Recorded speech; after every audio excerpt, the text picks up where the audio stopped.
So there's a learning rate, roughly, it's called Wright's law in battery storage, where every doubling of production capacity, you see about a 20% reduction in the cost per unit produced. And so this is more or less played out. We've seen very, very rapid reductions in the battery storage costs. As lithium-ion batteries have got cheaper, longer and longer duration use cases become more economical. And at the same time as the cost has come down, we also see these technological improvements.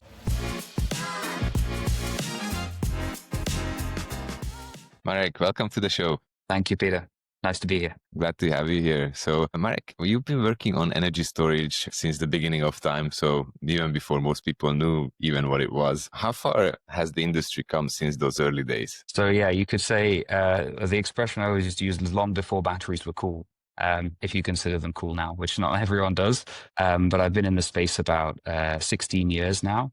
And really, they've started in the very early days of, the late sort of noughties, with the very first grid batteries starting to be connected and used for commercial purposes. Before that, of course, batteries have been around an extremely long time as a technology, and used in other applications. But in terms of grid scale energy storage, which is my focus, I mean, it's evolved an awful lot. Those very first systems are very short duration, high power to energy ratio at 15-20 minute batteries. And now we're starting to see round the clock solar power essentially possible and enabled, right? So 8-hour batteries are becoming more and more common in the UK, Italy, Australia, around the world, and here in the Middle East as well. So it's an evolution in the use cases, but it's predominantly been driven by this material science and the economics as we've got better and better with the battery technology, and have been able to do more and more as we discover new use cases on the grid that we need to solve and replace as we phase out and phase down fossil fuel generation. Indeed. And there is a term that I actually want to debunk with you because you're an expert on batteries. So is the term BESS actually accurate? Is it the right term to use for battery storage, or should we call it something else? I mean, BESS is just a very commonly used one. So it's battery energy storage systems. It's, it's correct. It's broad because battery is a fundamental idea, right? It's just a cathode and anode and an electrolyte. So it doesn't tell you anything about the chemistry. Mostly when we talk about BESS, we're talking about lithium-ion batteries. And specifically within lithium-ion, again, there's a whole family of different sub-chemistries. The main one that's used on grid scale storage is LFP, so lithium-ion phosphate batteries. But you have other types, and especially in things like power tools or in electric vehicles, there are different sub-chemistries that you would use because they are either, for instance, they have a higher power to energy ratio, or the energy density is more important in certain types of high performing electric vehicle. Answer is a little complicated, but the short answer is BESS is fine. It's generally used to refer to anything that's battery based. But of course, in energy storage, there are also non-battery based forms of energy storage. So it depends if we're talking about battery specifically or energy storage more generally. Yeah, makes perfect sense. I'm asking because I had a previous chat with a friend of mine here on the podcast, James Alston, and he compared, they have a software to run CNI type of batteries, and basically he said the kind of use case, or the quickest explanation, is that it's more of a Swiss knife than a sushi knife, right? So it can be used for many different use cases and applications, but it really depends on what you want it to do and what you make it to do as well, right? Including the arbitrage, load shaving, etc. So it's quite a broad topic, and it's quite difficult to grasp for most people. And I think we only are dipping our toes into it in 2025 in a serious manner globally, that we really see that the solar applications do need to come with some sort of version of large-scale storage, and that's going to change the whole game, right? Yeah, and so it's a really good point. The Swiss Army knife is an analogy that's been used for a long time, and it is accurate. But when you first think of batteries, most people kind of grasp, especially in the solar context, right, one of the use cases, right, this energy shifting or time shifting use case. That's the kind of probably most fundamental one that, even non-industry people will grasp as, okay, the sun doesn't shine at night. If I store up solar power in the day, I can use it at night and round the clock power. And that is an important use case, and it becomes a very important one if you're getting to this final stage of decarbonization, right? When you go beyond 80% renewable penetration and you really need to get to very close to 100% reliability, you need round the clock power. But in the very early days, again, as I said, I've been in the space over 15 years now, there were really no renewable grids, right? So the very first use cases, and we use the term use cases to refer to some of the applications like on the Swiss Army knife, were very different, right? So we started out with fossil fuel grids. And there's still useful things that batteries can do on a grid that is 100% fossil fuel powered to make it more efficient, lower cost, more reliable. So the very first types of applications that the batteries started doing were things like frequency regulation, because basically thermal power plants have changing their power output up and down to balance supply and demand are not very good at that kind of task. They're just not very good at changing their set points quickly. I worked at a coal power station for a couple of years, and it takes minutes, not seconds, for a coal power station to ramp its megawatts up and down. So gas is more flexible. It's better at this kind of use case. But whilst a gas plant may be able to ramp in seconds as opposed to minutes, batteries are ramping in milliseconds. And that sort of level of responsiveness and flexibility of having basically a digital technology that can go from zero output to full output to negative output, essentially charging, is extremely flexible and valuable as a tool to a system operator trying to balance supply and demand. And that applies whether or not you have a 100% fossil fuel grid, 100% renewable grid, or somewhere in between. So there are a lot of different use cases that that batteries can address. And in the early days, they weren't about this sort of energy shifting of solar, because there simply wasn't enough solar to energy shift in those early days. So that's quite a lot of information in one go. So I will try to dig into a few aspects that you mentioned. You mentioned that you actually used to work for a coal power plant as well. So I guess that was in the early days in Europe. Like, how do you see the evolution, maybe tying it into a global macro environment? You know, we actually got this whole movement going right in Europe. So it was quite advanced at the beginning, and now we seem to be falling behind, especially in your case as well. You're right now based in the Middle East.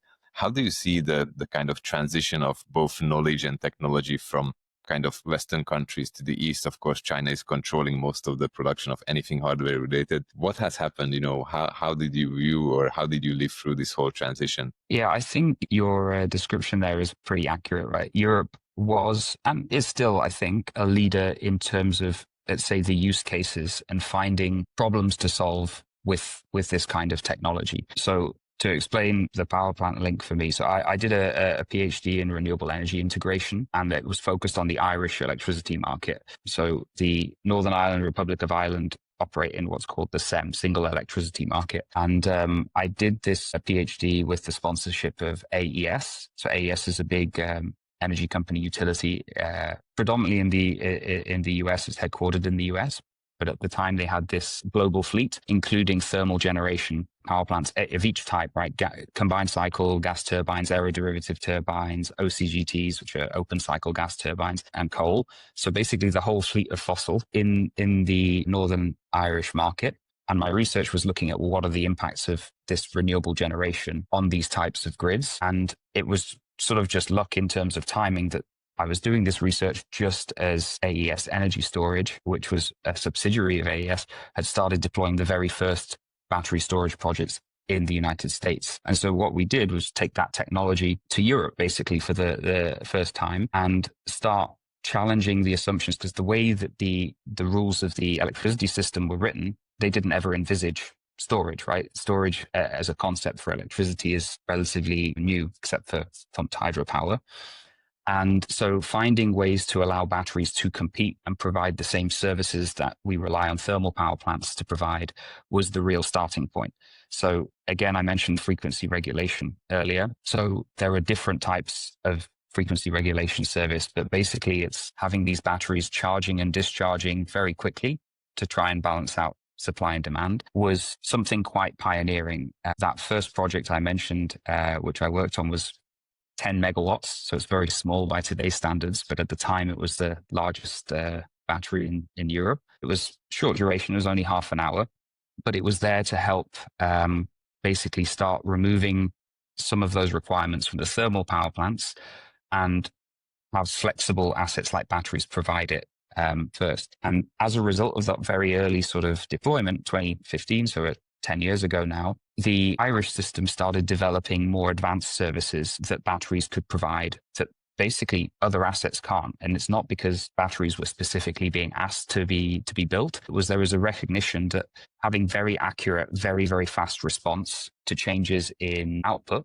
as you have more and more wind and solar added to the grid, in Ireland it's mostly wind, is very valuable to this stability challenge. So basically, Europe really started to lead on some of these use cases in both the Irish market, then the UK. So we saw new, very, very sort of tailored services called enhanced frequency response in the UK. In Ireland, it was called DS3. There was like a whole bunch of different regulation services, let's say, that Europe led on. And today, we still see this in more and more markets around Europe, pioneering basically these different use cases. So in Germany, for instance, they've been really leading in using batteries to basically create virtual transmission lines. So my analogy for this is it's like teleporting electrons, because you can put a battery at one end of a transmission line and charge it, and then one at the other end and charge it. And basically, if an electron flows into a battery at one end and flows out at the other end, it's as if an electron has gone from here to here, even though obviously it hasn't.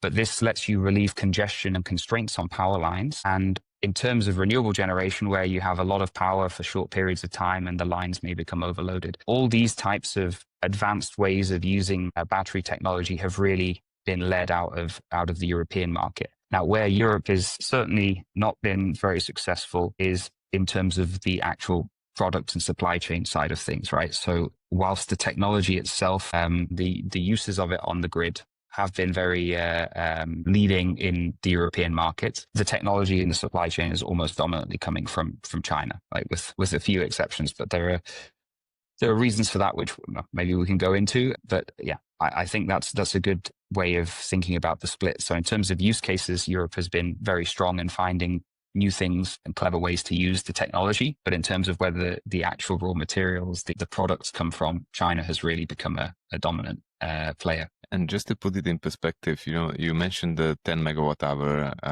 pack that you built or that you were involved in building. What year was that? So it was 10 megawatts and a 30-minute battery, so 5 megawatt hours. And that was developed 2013-14. It came online end of 2015. So yeah, 10 years ago from today. Wow. And just to put that in perspective, I was watching the update from Tesla the other day, and they came up with the 20 megawatt hour packs. That's basically just 4-5 containers, and they basically are plug and play in one day. So it's you can see the journey of probably you guys project have taken a couple of years to build, permit, etc., and put it in operation. While we are moving towards more new technologies and more modularities, where all of these things can be just kind of plugged into the grid. You see the use cases in Australia as well of the huge battery packs. It's quite amazing. Yeah, so it's one of the things that excites me the most. I'm an engineer and a technologist at heart. So one of the things I like to think I recognized quite early that maybe wasn't fully understood was how quickly and how rapidly the technology would improve. And I'm generally more on the optimist side of how quickly battery storage prices will fall and the density improve, performance improve. And most of the time, with my optimistic lens, I've still underestimated the pace of change. It's very similar to the analogy with solar, right? Where the predictions of solar were always underpredicted and it grew faster and faster. And it's the same logic, basically. It's a material science technology. So compared to other technology classes in the generation space, it's very different because of a thermal power plant is an extremely complicated thing to build. It doesn't really get much quicker or cheaper the more of them you build. If anything, it gets more expensive because the majority of your costs are the labor and installation and design, right? So those costs are about steady. Nuclear has stayed about steady. The technologies that have really come down in cost are the ones that are mostly made in the factory, right? And can be standardized, optimized in terms of process engineering. And the more you build, the better you get at it. So there's a learning rate, roughly, it's called Wright's Law in battery storage, where every doubling of production capacity, you see about a 20% reduction in the cost per unit produced. And so this is more or less played out. We've seen very, very rapid reductions in the battery storage costs. As lithium-ion batteries have got cheaper, longer and longer duration use cases become more economical, right? And at the same time as the cost has come down, we also see these technological improvements. So the density that you can fit, as you said, in one container is now much, much higher than it was before. When we built that first battery 10 years ago in the power station, it was, I don't know exactly the size of the room, but it was a sizable space. It was it was one part of the power plant that just hadn't been used. It was a cable room, but it was maybe, I don't know, 30 by 30 meters, something like that. Now we're fitting, and that was 5 megawatt hours, right? Now in a standard 20-foot container, which is about 6 meters long, 2.5 meters wide, very, very roughly, you're fitting a standard 5 megawatt hours, right? The Tesla Megapack 3 is that sort of footprint. Most of the industry has 5 megawatt hours in this sort of space. But now we're even seeing 6, 7, 8, 9. BYD recently announced a product that's it's 30 feet, so it's a bit longer, but it's 14.5 megawatt hours claimed to be fitting in this footprint. It's a gigantic leap, right? It's hard to really put it in context, like how much this has improved in such a short space of time. And it's this just same effect, learning rate, right? The more you deploy and adopt, the better we get at the material science research, looking at every single component of how you build these systems. So yeah, the closer your technology resembles something that can be mass produced and designed in a factory and on a production line, the cheaper it's going to get. The less it resembles that, the less likely it is to improve. And this is why we've seen such an acceleration in both solar deployment and battery deployment, because they are both basically material science-based technologies. True. And when we are comparing the future with the past, what do you feel is the biggest misconception that people had back then? And what are the misconceptions that they still have today about batteries? So biggest back then, I think it's the point that I mentioned slightly earlier, which was a misunderstanding of, I think it's no fault of anyone. Humans are just not very good at understanding exponential mathematics, right? We're used to thinking linearly. And so I remember back in 2015, I was, for the project that I did, I won an award, Young Energy Professional of the Year award in 2015. The committee that was interviewing me asked me, what I thought in 5 years the UK market would have deployed in terms of battery storage, and I confidently said over 1 gigawatt hour. Bearing in mind we just had this 5 megawatt hour and a few other even just university funded pilots, and I think they were gracious, but I think at the same time I could tell that they thought I was being let's say overly ambitious in what I thought would happen, and that record was smashed. I mean, the UK now, it's on an exponential curve, but it passed this 1 gigawatt hour extremely quickly. After 2015-16, we started to see very rapid scaling of the technology just in the UK market. And today there's, I think, 12 gigawatt hours of projects installed. So in 10 years, we've gone from, well, let's say 5 megawatt hours to 12 gigawatt hours. So, and gigawatts being 1,000 times the megawatt, right? So 12 from 5 to 12,000 essentially in the space of a decade. And it's only accelerating. It's getting faster and faster each year. So that's what I say the misconception was at the time. The misconception now, I think it's probably I could put it two ways, right? There's the underestimation perhaps of the challenge of how hard the last few percent is if you want to get a fully net zero or decarbonized grid. So on the one hand, there was in my very early days, I was reading papers whilst I was doing my PhD where any more than 20% wind or solar on a grid would break it. It's not possible to go above, this very small amount. Now I think that's been completely demolished, and there's general acceptance. Okay, you can get much, much higher penetrations. Getting to about 80% renewables as a rule of thumb, it's quite straightforward. Getting that last, let's say 10, 20%, it gets harder and harder, largely because depending on what your system is, your grid is. In the Middle East, it's actually much easier because we have very consistent solar power day and night, right? You don't have as much variability or Dunkelflaut as you do in Europe. So you can actually get to 90% reliability, kind of just with a right-sized battery and solar. And then 10% you have to fill in the gap with something else. However, solar and batteries are so cheap now, you can overbuild the solar and overbuild the battery to even account for the occasional, multi-day event where maybe you have a sandstorm and there's not as much sun for a couple of days. And so you can get 97, even 99% reliability at a cost-effective level compared to fossil fuel generation, but only in this part of the world. But if you really want to get to 100%, that last 1%, 2%, 3%, it's extremely difficult. And in Europe, it's much more challenging, right? Because you have the much more variability in the weather patterns, and you have multi-day events. So I would say maybe today's conception is sort of, it's twofold. It's one, how hard that last piece will be if we really want to get to 100%.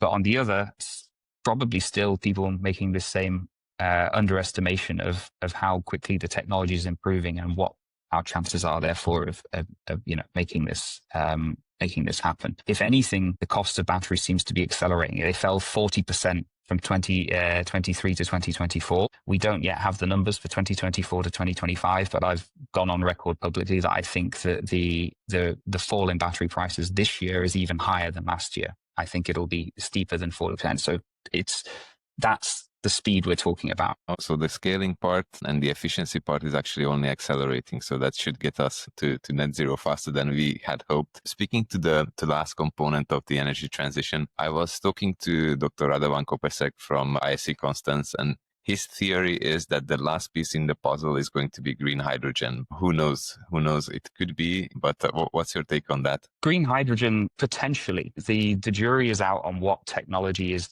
going to be best to fill this multi-day storage needs. Now, there's some advantages of hydrogen. First of all, you can use it with your existing fossil fuel generation. Thermal power plant is appropriate design, right? You have a turbine that can run on green fuels. Then you're basically able to repurpose fossil fuel infrastructure, which you may have already had as a sunk cost, and then run it on a green fuel to deal with these multi-day lulls. Now, so certainly technically it's possible. The question, and I can share my, let's say, view of how this is evolving, but let's say, again, it's a topic that isn't defined yet, is how much can green hydrogen technology really scale, as in to bring the cost down? Because we talked about the scaling effect of technology. Now, electrolyzers, which are the key component, right, in basically taking electricity and converting it into hydrogen, there are some potential cost reductions that could be made. The more you produce, the more they scale. However, on the spectrum of where they are between a thermal power plant and a solar panel or a battery cell, they're more close to the thermal power plant, right? So you won't see this like every doubling of capacity, a 20% fall, like you do with batteries. So my view is it's unlikely to get to a cost competitive point. Well, certainly with, let's call it green hydrogen. So if it's a cost argument alone, and you're comparing this sort of multi-day need with, say, running gas, you're going to pick the gas, right? The gas will be in almost all cases cheaper. So it really depends on stressing that commitment of, right, is 100% renewable required? Are we happy with 97, 95? And what happens with that last 5%? So there's one school of thought is, well, you've decarbonized enough and it becomes so difficult to decarbonize the last few percent, you're better maybe putting your money and resources into decarbonizing other things that are difficult. So basically, I would say, yeah, it's technically possible. Whether it will happen and you start using green fuels, it sort of depends a little bit on that political will, right? If it's just an economics argument, and I've always loved the economics argument for renewables, right? There is the environmental and social argument for it, but it's just a better technology that happens to produce clean power, but it's the cheapest form of electricity in most parts of the world. And when you combine it with storage, it's still cheaper and faster to build and more flexible than thermal. But there are also other technologies beyond green hydrogen that can fill this long-term storage need and seasonality. And again, there's no clear winner yet in that space. Bearing in mind what they're really competing against is actually gas or thermal technologies, which can store seasons, right? We do this with gas already. We store basically for the winter. So if you're competing just on cost, that's the challenge that any of these other technologies face. You do have like pumped hydro, very mature technology, basically just hydroelectric power, but with the ability to pump water from a lower reservoir back up the hill. For multi-days of storage, that's a cost-effective technology already. The challenge is the speed of building it, where you can build it, the permitting and kind of more local environmental issues. You have thermal energy storage, of which there are lots of different types, which is great at storing low-grade power power is maybe not the best terminology here, right? If you're storing heat, it's great. For electricity, it's very low round trip efficiency to store your electricity as heat and then turn it back to electricity. So there's a lot of different technologies that can solve that last few percent.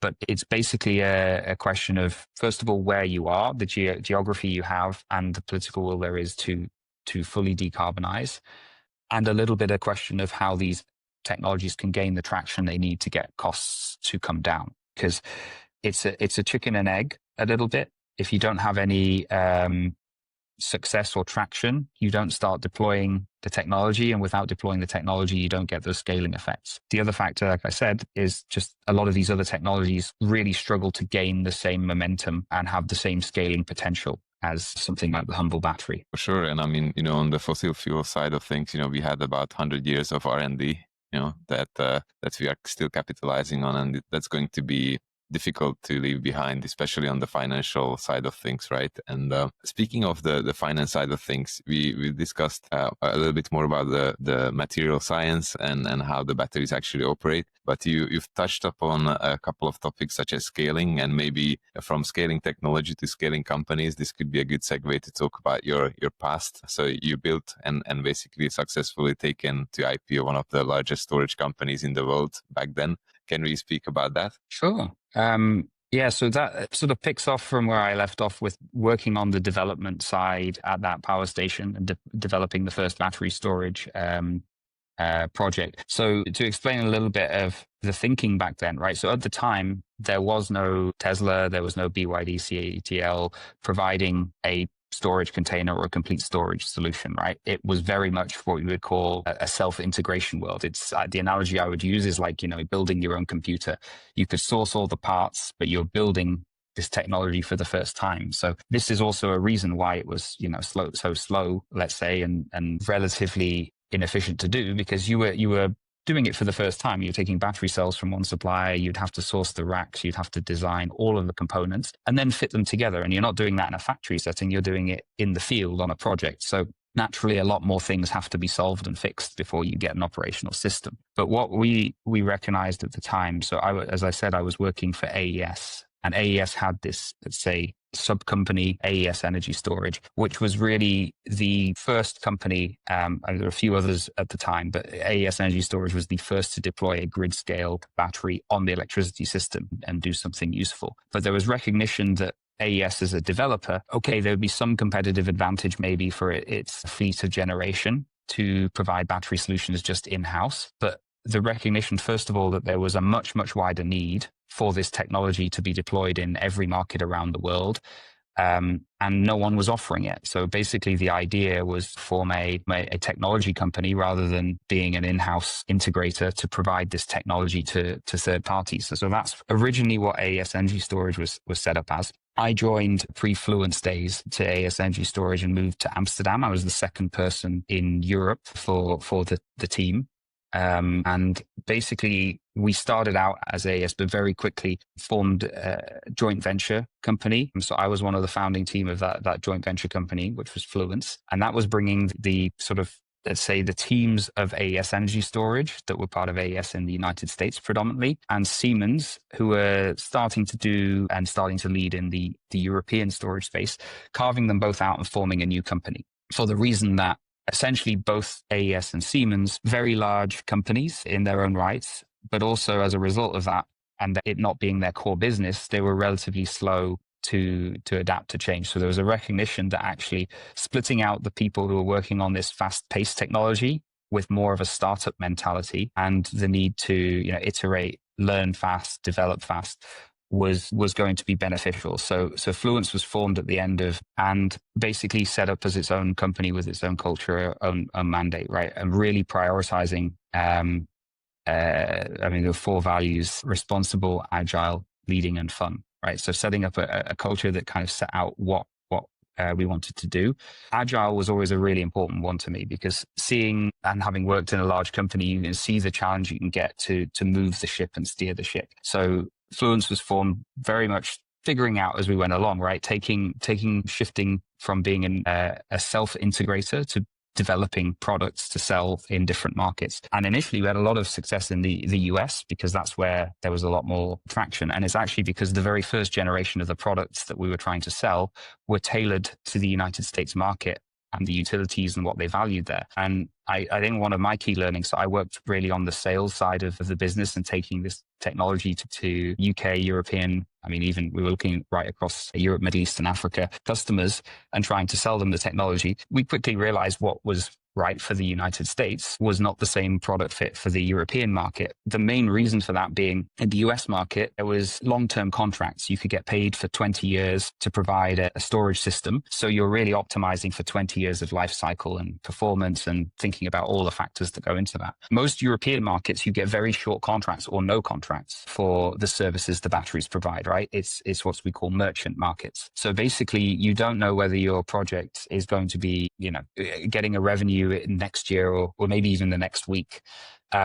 So the emphasis was on much, much lower capex and less so on the total cost of ownership.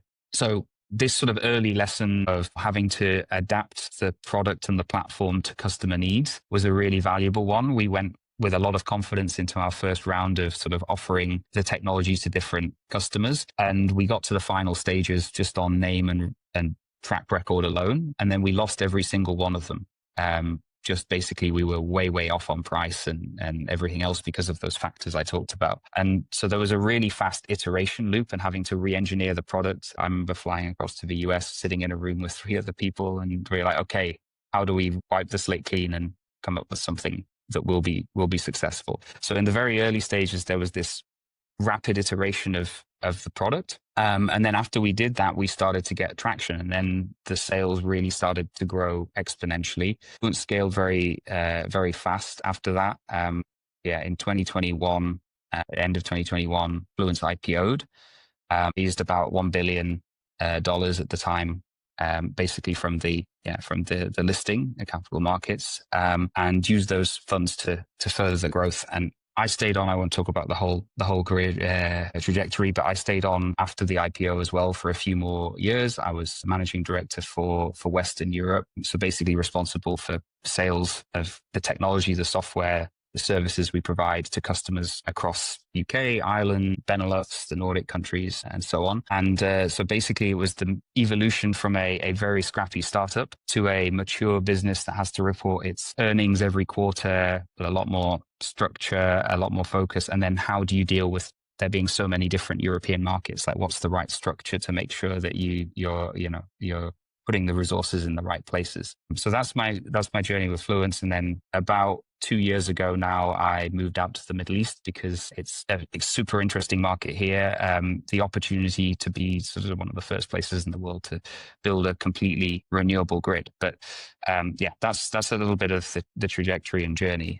It was a lot of fun, but also a lot of hard work, a lot of mistakes and lessons that we learned from and had to fix quickly. So I look back on them very fondly. That's a huge journey that you described, and I want to touch on a couple of subjects there. So first of all, to kind of pivot from a business model that kind of works in one place and it's almost perfect to really go back to the engineering room and revamp the whole idea around it and to tweak the product or like repackage, redesign, it's quite a huge feat, and some companies really fail over there, right? Works in one market, they try to kind of copy paste that into another, and that's really a big challenge, especially for larger companies, right? Because as you mentioned, they are a little bit slower to move, difficult to adapt. You have much more structure, but that structure actually holds you hostage as well. So how do you guys navigate that part?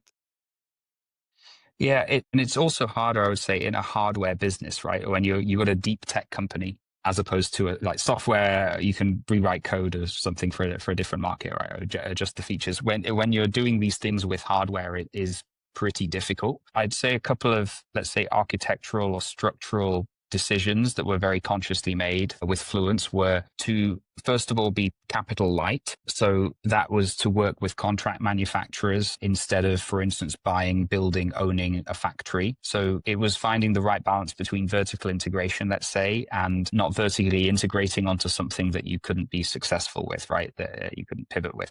It's evolved as well over time because I think Fluence now today is very, more vertically integrated than it was, but there's also good reasons for that. In the time that I was there in the early days, the idea was, well, we're not going to make the battery cell, right? Because to set up cell manufacturing is very, very costly. You have to get into the upstream raw materials business. and we didn't know which battery, which chemistry would win. There is no single answer, and it's still evolving today. At the time, NMC, nickel manganese cobalt batteries became very popular for use cases on the grid. We started out actually with LFP in the very early days, using A123 systems, and then moved to LG, Samsung, NMC. And the reason for that was cost and performance and density. There was a big difference between the LFP types of batteries and the NMC. So what you put in your product needed to change.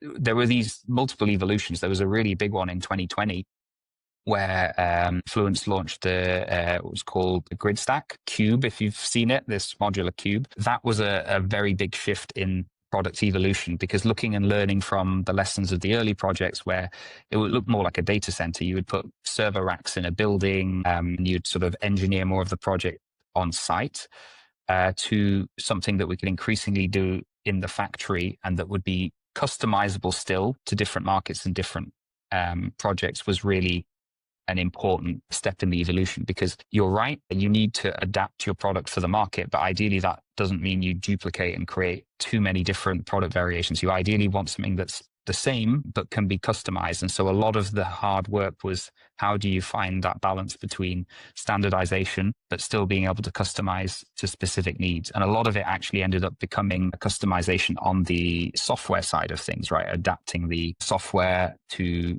specific services and specific markets instead. Hope I've answered your question. There's a lot of layers to it, I think. Yeah, indeed. And I mean, what fascinates me personally, I've worked for software companies over the last 15 years, and, changing software is really easy, as you mentioned, but also it's quite tricky in a sense of, if you really want to and need to maintain direction and speed, you can't afford to give customers the option to choose every single thing and customize every single thing. So instead of that, what you should do is give them 2-3 options, and then that gives them kind of the illusion of customizability. But at the same time, you as a company can maintain speed and scaling with that. Yeah, you have to. I mean, this is where good product management comes in, right? Because and I think certainly in the EMEA region, we had a very good feedback loop, because you can have salespeople who just sell, but you really needed technical people and engineers. Like I said, I had an engineering PhD, and going out to start with, it was just me selling, and then we hired teams, and then I was more managing the teams as we scaled up. But if you didn't have that technical knowledge, first of all, you can't position your product properly and explain the advantages and disadvantages. But secondly, and more importantly, sometimes the customer is right? I mean, in their specific cases, they have things that are important to them, and you have to take those back as features, but you have to prioritize them, because, okay, this customer needs this. For instance, noise is a very topical thing in Europe at the moment, right? As battery storage projects are struggling for land in more dense urban built up areas, the noise that the systems create can affect whether or not you're selected as a supplier on a project. But you have to evaluate, well, is coming up with a custom solution on a project worth it? Or are we happy just to not win that piece of business? You have to kind of evaluate the market size and need versus the let's say the customization in the field versus changing the fundamental product so that your baseline product is much quieter, right? That's just like one example, but there are hundreds of those. You can get like custom paint colors, like some developers just say yes to whatever the planning who's consenting the project says. So if they say it needs to be brown or green or whatever else, they then come to the technology provider and say, hey, I need it in this color. Now, it sounds simple, but I mean, there's a reason. If you've seen, for instance, the Tesla Megapacks, they're always one color, right? You don't see them custom painted. So clearly they've made the choice not to customize and say, look, if I lose a deal because of it, I'm willing to do that, because it's just too expensive or not worth my time to reconfigure my production line to change the paint color every X number of units. So all of these trade-offs have to be evaluated, right? What features are required? How much of it's almost impossible to create a product that satisfies everything for everyone, right? So you have to pick your segment or your focus, and how much of a niche that should be, and how much advantage you have there versus trying to capture the most market without having to adapt everything. Indeed, I don't know how similar that is as an analogy to the software side, but yeah. It is very applicable. And, from my experience, the difference between good companies and great companies is that the great companies say no to a lot of customers. because then you have a clear direction, you know where you're going, and you're not going to jump on every single opportunity. Of course, it comes with at the cost of having to have some sort of success to maintain the business. But I think on the long run, you really need to have a clear strategy, clear direction of where you're going to. And after that, you can really capitalize on those gains that you mentioned in terms of economies of scale, not having too much variability, because that's going to help you scale your business and keep the cost down, etc. Yeah, completely. I'd say one very interesting evolution we're starting to see at the moment. I mentioned in the early days, it was 15 minutes, 20 minutes, 30-minute batteries. Then 1 hour, 2 hour. Now we're seeing 8 to 10 hours becomes more and more desired. Like the market is still predominantly, I think, around the 4-hour mark, where most people want a system that can discharge and charge at full power for 4 hours. But you have to make a conscious product choice, because actually the battery cells you use for a 20, 15, 30-minute, 1-hour system are different to the ones you would use for longer duration. I mean, you could use the very high power batteries for all of these, but you end up with a non-economical product for these longer duration systems. And the engineering around the battery cell, right, the thermal management to keep them cool, the safety systems, the fuses and protection, all this sort of hardware also changes. Again, reflecting on that Fluence journey, we had to make choices around which is the largest market that we want to serve. At what point do we stop serving one? So, for instance, when in 2020, I mentioned we launched that Cube product, we discontinued supporting 30-minute systems. So if a customer came to us with 30-minute systems, we have to say, sorry, we don't sell this anymore. It's 1+ hour. However, if you buy a 1-hour system for us versus this 30-minute one, we actually think that the economics overall are better because the batteries degrade less, the round trip efficiency is lower, and it wouldn't actually be that much more expensive because the cell is actually cheaper for 1 hour. Same evolution happened a few years later. Fluence, in earlier this year, released Smart Stack as a new tech platform, and it's only supporting 2+ hours now. So slowly over time, you have to basically pick which markets you want to target and focus on. And duration is a big part of that. I mean, there's geographic focus, but there's also, which types of systems, because you have to say no to some customers as a result of that, or you're going to lose deals, but you can't build something for everything. You just won't be successful that way because it will stretch your business too thin, I think. True. And speaking of those kind of aspects of the business, what's your take on AI? First on the application level, and then maybe we can dive a little bit deeper into the actual data centers that are being built all across the globe. Yeah, there's so many interesting elements to talk about. So I've been researching AI a lot myself recently. I just did actually a course at MIT on artificial intelligence, and I was looking at the different elements of focus. So there's definitely the energy side of the challenge, which will be very interesting to talk about, because batteries, I think, have a huge role to play in the enabling infrastructure to actually build the data centers, the compute power you need to advance AI. But in terms of, let's say, the outputs of AI for the energy space, it's going to be very significant in a number of different ways. So first, it gives you a tool. In most markets, historically, we've run an electricity system on 30 minutes or 1 hour gate closure windows, right? So you decide how you're going to bid and dispatch all of the generation assets to meet demand in an economical way over, say, 30-minute periods. Partly that's an algorithmic and a processing problem.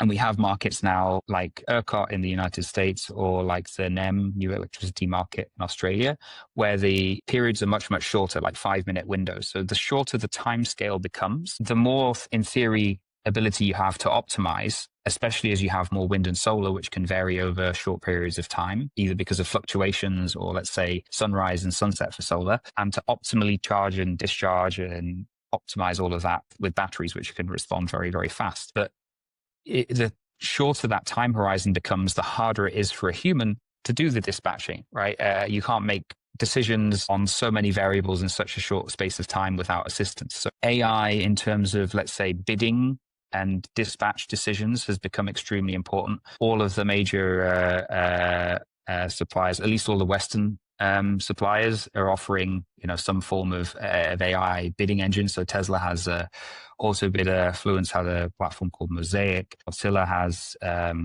Gems. So there's all these different AI capability bidding tools. That one's important. The second side is on the asset performance management.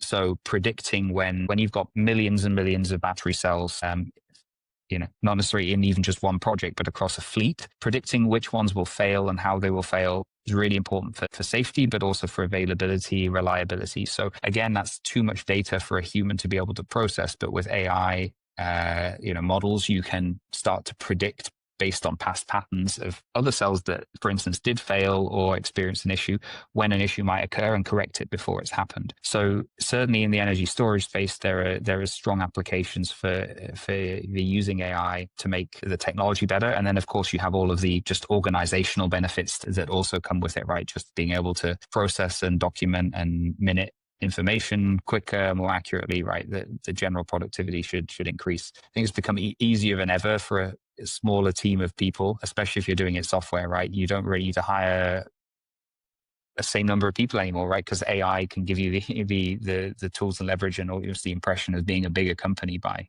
being able to output work more productively. So that's on the company side. And I don't know if you want to discuss the energy side as well, the actual power of data centers. It's a huge topic as well, the data center side, and it's scaling globally, especially in the US, and everybody's throwing, any type of energy at the data centers. But, I love to play the devil's advocate in a sense of, solar and renewables could be the solution both to yourself as a household on the residential side and also to the data centers. And the thinking behind it is that the data centers will be able to outbid or outpay you, right? Unless there is some clever regulation applied to the markets. So if you would really like to have secure energy for yourself and for your household, you better have, the solar panels, the battery packs at home, so you are more self-sufficient and you don't rely on perhaps, AI consuming all the data and outbidding you from the grid. Yeah, the tension's going to be different in different parts of the world. I know in the United States, that's a big argument, big discussion topic at the moment.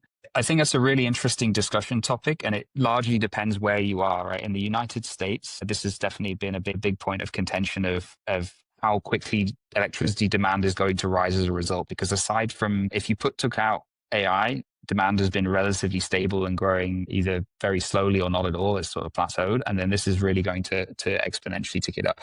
I think solar and batteries in some parts of the world are very much part of the solution. And this is where the Middle East is actually extremely interesting. Most of the Gulf countries really see themselves very well strategically positioned to build a lot of the AI data center infrastructure. Why? Because land isn't a constraint. So solar and batteries are great. You can get to almost, in the Middle East, like 97, 99% of load served on a base load basis with just solar and batteries and overbuild. Private wire. So you don't even necessarily need to connect it to a grid. And so therefore it's completely isolated. And it's partly because the solar resource is great and partly because land is not a constraint as well. So you really have a solution to build very, very quickly power infrastructure, because you can't build anything faster than you can build solar and batteries, right? If you're going to build gas plants, as I know in the US is being looked at, to power data centers, those take years as opposed to months to install. So it's a different order of magnitude, and that side of things is therefore part of the solution. But that's in the Middle East because you don't have that land constraint and because you have a very predictable resource. And of course, if you want baseload power with 100% reliability, I mean, any electricity system therefore needs redundancy. And there are different ways you can achieve that. Off grid, you can have, basically diesel or biodiesel engines as backup power. For this very, very interesting project in United Arab Emirates, which I don't know if you're aware of or familiar with, Asdar is building a gigantic, basically a 1 gigawatt baseload AI data center, and they're powering it with 5.2 gigawatts of solar and 19 gigawatt hours of storage. So that's the sort of thing you can do here, where you don't have the land constraint, and if you need to power the infrastructure. In the US, you're right, there's a lot more of that tension, because yes, you could build fast, but the land is an issue. And you don't have necessarily, well, it depends where you are, but depending on the climate and the local, let's say, wind and solar profile, the same level of reliability from just the wind and the solar as you would in this region of the world. So that's then becomes a bit of a geopolitical question, right? There is clearly from a global perspective, a better place to put the AI infrastructure if you want to build it fast and renewably powered. But is the United States going to be happy having that AI infrastructure and compute power here. Is China going to be happy with that? That's sort of the question. But it seems to be gaining a lot of traction in this part of the world. And let's maybe explain those numbers that you just mentioned in the Emirates. So we were talking about 20 to 25 gigawatts of capacity. That's 20 to 25 nuclear reactors, right?